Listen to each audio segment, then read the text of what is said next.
الله الرحمن الرحيم الحمد لله رب العالمين والصلاة والسلام على أشرف الأنبياء والمرسلين نبينا محمد وعلى آله وصحبه أجمعين برا خوشویستەکانم ئەو خوشکە بەڕێزانش کە گویان لێمان و مامۆستا خۆشەویستەکان کە دانیشتوون هەموو لایەکتان بەخێر بن دەستخۆشی بۆ کەسانی کە ئەم هەوڵەیان کۆششیان کرد بۆ ئەوەی کە دووشت بەدەست بێنن یەکیشان لەوەی کە لە زانستێکی شەرعی شارەزا بن و لە کۆمەڵە شتێک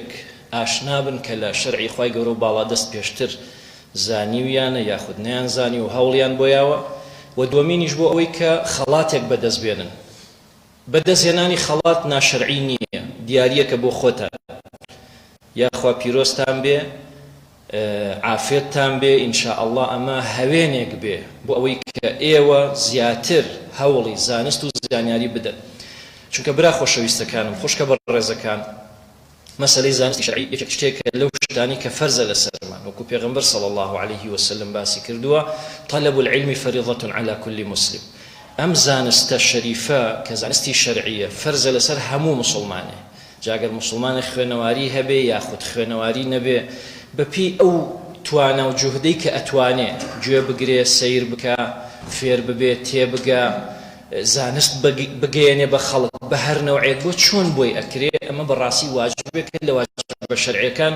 کە خوای گەورە و باڵادەست لەسەر زمانی پێغەمبەرەوە صلی الله عليه وسلم دایناوە بۆ مسلمانێکی پیا و مسلمانێکی ئافرەت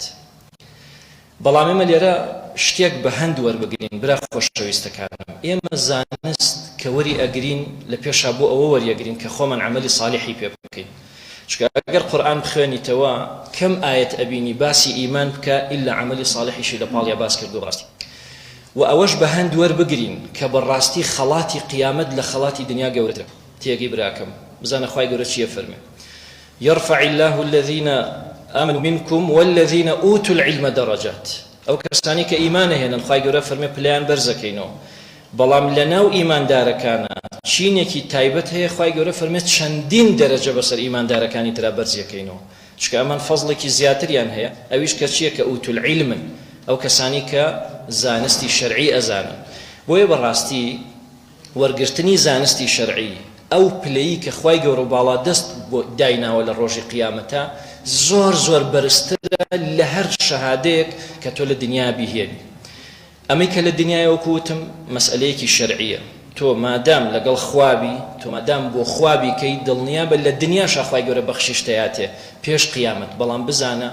نیەتی خۆت خالص کەرەوە ئەمە تۆ توانیت 100% وەڵام بیتەوە جا بە جوهدی خۆت بۆ یاخود بە یارمەتی هاوکارانی مامۆستایانی تر بووە کە کەسێکت برایەکت خوشکێکت دایکت باوکت یارمەتی یابی هەمووی هەر پێوترێ طالبی عیلم هەمووی هەر پێغەمبەر صلی الله عليه وسلم بە طالبی عیلم ناوی بردووە و فەرموویەتی کە بینیتان المەرحەباییان بکەن و بە خێراتنیان بکەن لەبەرەوە ئیشەکەتان زۆر پیرۆزە بەڵام بە ئیزنی خوای گەورە بەڵادەست ئەلەمەوە ئینشاءالله بتوانین بە بەردەوامی هەر کەسێک لە ئێمە کتێبخانەیەک لە ماڵی خۆی بکاتەوە کتابی شەرعی لتفسير لقرآن لحديث كان في غنبر صلى الله عليه وسلم لكتاب كان فقه الشريعات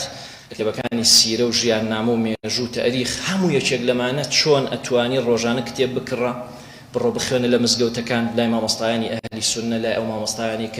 كهستكي أم علم الشريفة بأمانته وأجيانا بتو نلي زيادة كان نلي كما كان وكو خوي بأمانته ويجيانا هولي زياتر بدا وأوي كخواي جورو بالادست تۆ لە ڕۆژی قیامەتە نورێکت باتێ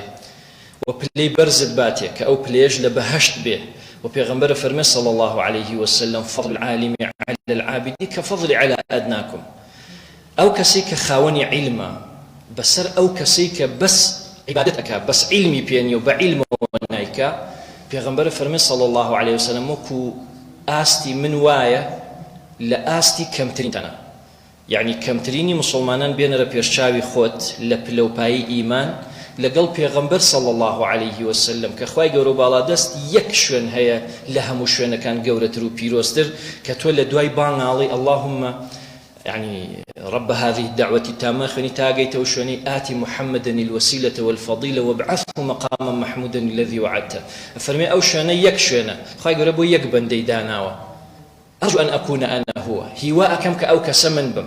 يعني بزانه پیغمبر صلی الله علیه و سلم ئاستەکەی چەند بەرزە ئەفەرمێ فەزڵی کەسێک کە عیلمی هەیە و عالم بەسەر کەسێکا کە بەس تەنیا عیبادەتی هەیە وەکو فەزڵی من وایە بەسەر ئەو کەسەوە بەسەر کەمترینەوە. بۆیە برا خۆشەویستەکانم بتوانین ئینشاءڵڵا ئەم فەزڵە بەدەست نەهێنین، یا ڕەبی خوای گەورە و میهرەبان ئیستیقامەت بە منیش و ئێوەش و مامۆستا خۆشەویستەکانمان بدا، یارمەتیمان بدا ئینشاءڵڵا لەمە دووە هەر بەردەوام بین، یاخوا پیرۆستان بێ. ئەگەر نەچوو بیتە ئاستی ئەوەی کە خەڵاتە بەرزەکانیش بەدەستبێنی لێرە، دڵنیا بە مادام هەوڵی خۆتت داوە بە ئەندازەی هەوڵی خۆت، نیەتی خۆت خالیس کە لای خوای گەورە و باڵا دەست خەڵاتی خۆت بەخشیشی خۆت لە دنیا و لە قیامەت وەرەگری. بارك الله فيكم وأحسن إليكم والحمد لله رب العالمين.